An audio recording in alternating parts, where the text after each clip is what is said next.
Okay, let's bring in Jason Miller, senior advisor to President-elect Trump. Jason, good to have you with us. Good afternoon to you. You know, obviously, we're watching Jimmy Carter, the former president, being laid to rest, and that story unfolding. And it brings to mind what happened in the dramatic moments in 1980 when President Reagan was sworn in on that January the 20th, and about 50 hostages were released after 444 days being held in Tehran. Is that the kind of moment that the once again incoming president hopes to see once again? Well, it's certainly something that President Trump said needs to happen. Otherwise, there's going to be a massive price to pay for those who are still holding hostages.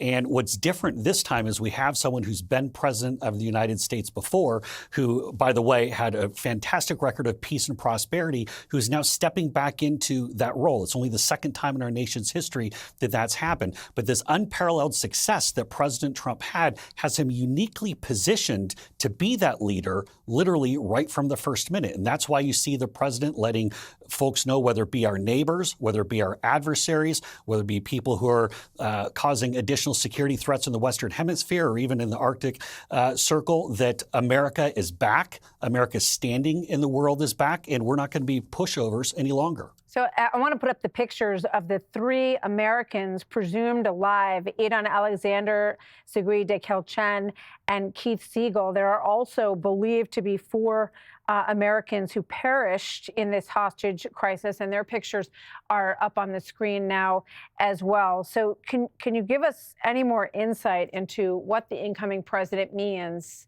will happen and what is hell to pay on January 20th if these three are not home with their families on January 20th? I would simply say take President Trump at his word. And this is something that at the beginning of this administration, President Trump is reestablishing the real set of deterrence factors that will stop tragedies like this from happening in the future. And quite frankly, after Afghanistan, we saw the entire world look at Joe Biden and say the United States is going to be one big pushover.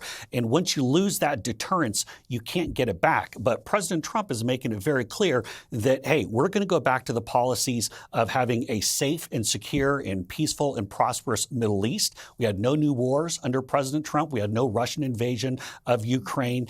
This is how we're going to bring peace and prosperity back to the world. And it starts with a strong White House and a strong democracy that's being led by a real leader like President Trump. So he talked about Greenland, and I don't think this is an issue that was front of mind for most Americans through the course of the election, but he put a lot of focus on this. And in fact, he said that he would not stop short of considering U.S. military involvement in order to take Greenland and make it part of the national security plan for the United States. Here's what he said. Watch. Can you assure the world that as you try to get control of these areas, you are not going to use military or economic coercion? I can't assure you on either of those two, but I can say this. We need them for economic security. The Panama Canal was built for our military. It might be that you'll have to do something. Look, the Panama Canal is vital to our country. So to put a bow on it, President Trump is open to U.S. military involvement to secure Greenland and to bring the Panama Canal back into U.S. control? Well, prior to President Trump being reinaugurated on January 20th, it wouldn't be appropriate for me to go lay out a specific course of actions or what the president exactly will plan on doing that. But here's what he's making very clear. What I can say very certainly is that he is going to stand up for the United States and our security, whether that be national security, whether that be economic security, and we're not going to be pushovers any longer. We've seen what's happened with the continued Russian aggression in the Arctic Circle and near Greenland as that's become an increasingly powerful shipping lane. We've seen China expand their influence, whether that be in Central or South America. And right now, this is a massive national security risk that China could effectively just flip a switch and the canal would be shut down. This would cause massive chaos and massive havoc to the United States.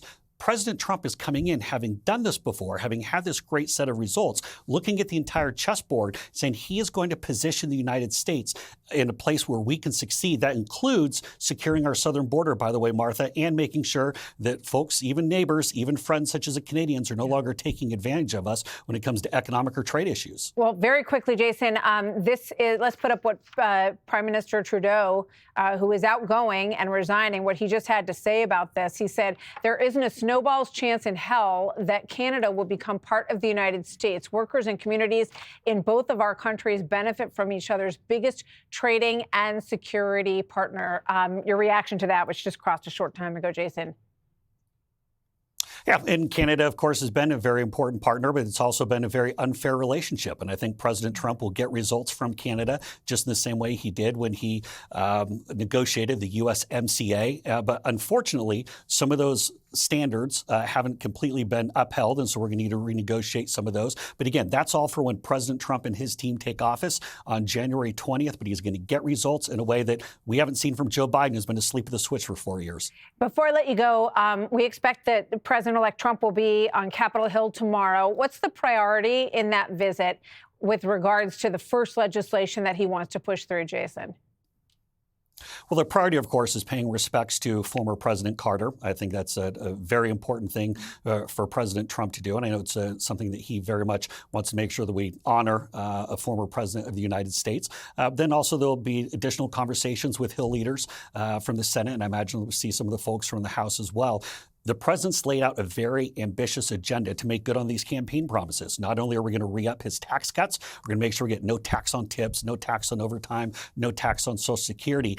This is what the markets in the world are looking at right now to say why they want to invest in the United States. We've got to lower the tax structure. We've got to get rid of these regulations, and we have to do it quickly. So Capitol Hill, let's get moving because President Trump is ready to sign it. All right. We will be covering it all. Jason, thank you very much. Good to see you. Thank you. Jason Miller. Hey, Sean Hannity here. Hey, click here to subscribe to Fox News YouTube page and catch our hottest interviews and most compelling analysis. You will not get it anywhere else.